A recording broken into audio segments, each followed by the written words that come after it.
If you're pregnant, don't take Tylenol. When you have your baby, don't give your baby Tylenol at all, unless it's absolutely necessary. Don't do it. Break up your visits to the doctors. Break them up. Do it in 5 if you can.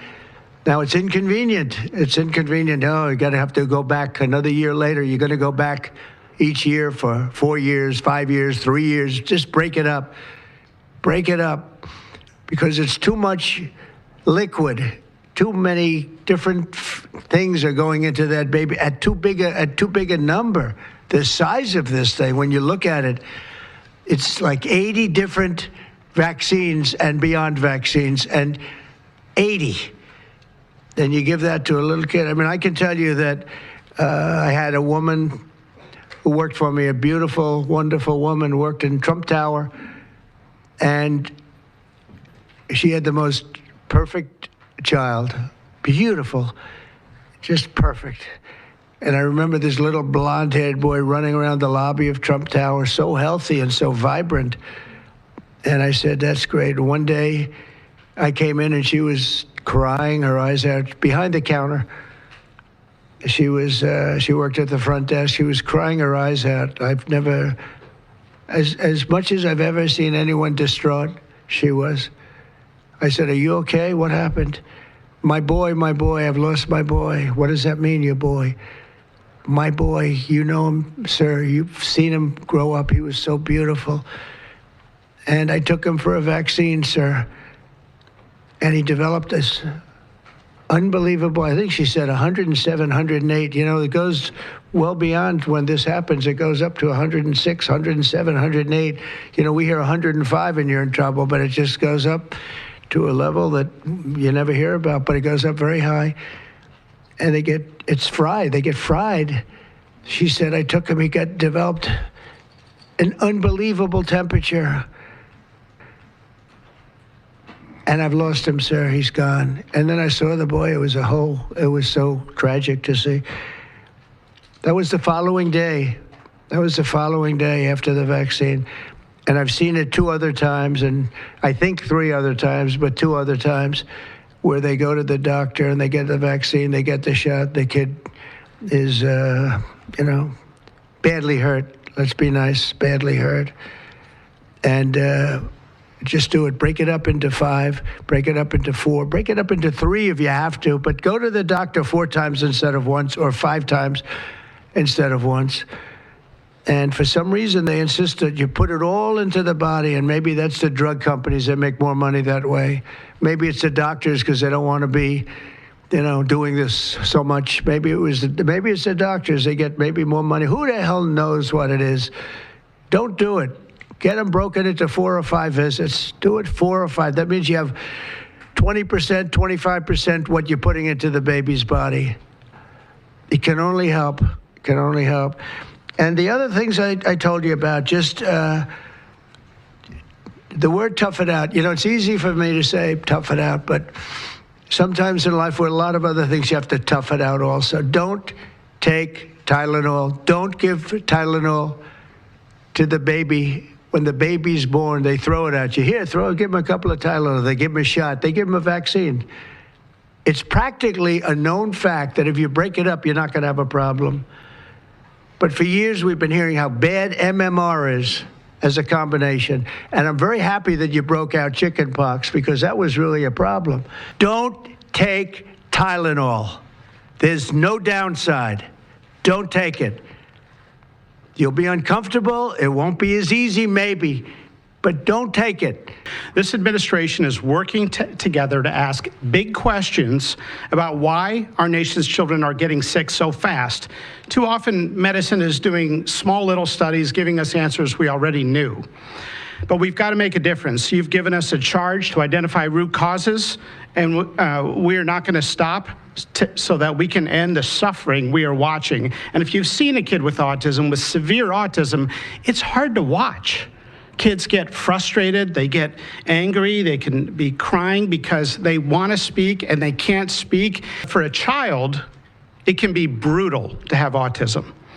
Today, the FDA is taking action to update the label on acetaminophen and sending a letter to all U.S. doctors letting them know about the risks in pregnancy.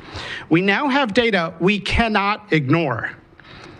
But to quote the dean of the Harvard School of Public Health, there is a causal relationship between prenatal acetaminophen use and neurodevelopmental disorders of ADHD and autism spectrum disorder. We cannot wait any longer. Learned it in medical school and residency, just treat all fevers, low-grade fevers, treat them with acetaminophen. Why? What are we doing? A study out of Hopkins actually showed that treating a fever can prolong the duration of illness in a young kid. Maybe that's because a fever is a body's natural way of ridding an infection. When my wife was pregnant and delivered our son a few months ago, they pushed her to take acetaminophen for a low-grade fever. She said no, and then they looked to me and I said, absolutely no. I'm also here to announce good news.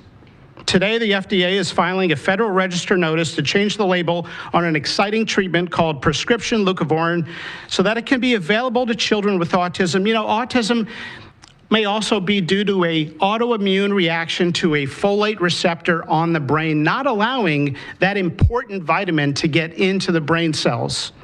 It's a fairly established, mature pathway. Again, we have a duty to let doctors and the public know we are going to change the label to make it available. Hundreds of thousands of kids, in my opinion, will benefit. One study found that with kids with autism and chronic folate deficiency, 2/3 of kids with autism symptoms had improvement, and some marked improvement.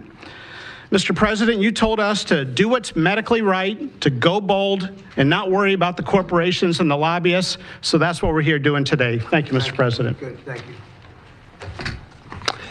Thanks, Marty. I think you all appreciate the passion in the president's voice. The president was upset about what he spoke to today. And so together with Secretary Kennedy, who's made it his life's work to address some of these challenges with autism, they challenged us. In fact, they were harsher than that. They wanted no silos to break down what the NIH would do, what the FDA would do, what CMS would do. They insisted that the physician leaders bust through the clutter because their agencies had the power. If we didn't do what every other prior administration had done, which is to let people function within their siloed environments. Because of that, in historic fashion and a very accelerated manner, we have a response today to the autism crisis. It is the first of several chapters, but this is breaking news. You've heard some of it. The response to the autism crisis is going to continue to come to you under Secretary Kennedy's leadership, and the president wouldn't have it any other way, as you've heard. The FDA, based on NIH research, is approving prescription leucovorin for treatment of autistic children.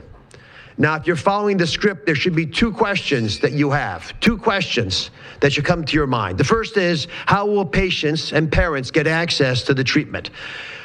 I'll tell you how. Over half of American children are covered by Medicaid and CHIP, government health insurance, over half.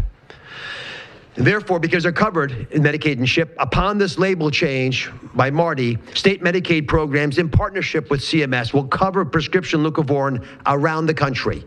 It's yours, but you have to go to a doctor to get a prescription because they know your child, they know you, and they know the medication. States will also have tools to monitor its use and ensure appropriate utilization. That's important for a bunch of reasons, because we want the right kids getting the right prescription medications. We believe private insurance companies will rapidly follow our lead if they have not already done so. And again, to make sure that this is safe and effective treatment, you need a physician to prescribe the medication because it's on prescription. Second big question. How are we going to collect clinical data to answer the big questions that the president is asking and the secretary insists that we offer? CMS is also issuing guidance to convene states and existing research networks to support NIH and FDA in their research efforts of prescription leucovorin, while also maintaining the privacy of all patients, all health information of our beneficiaries.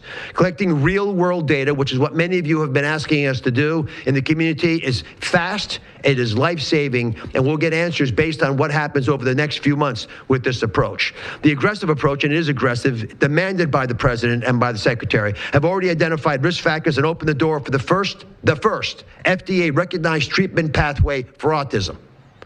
It is the first of its kind, and it wouldn't have happened without the leadership of the president and the secretary. The five-fold increased prevalence of autism over the past 25 years demands a rapid response.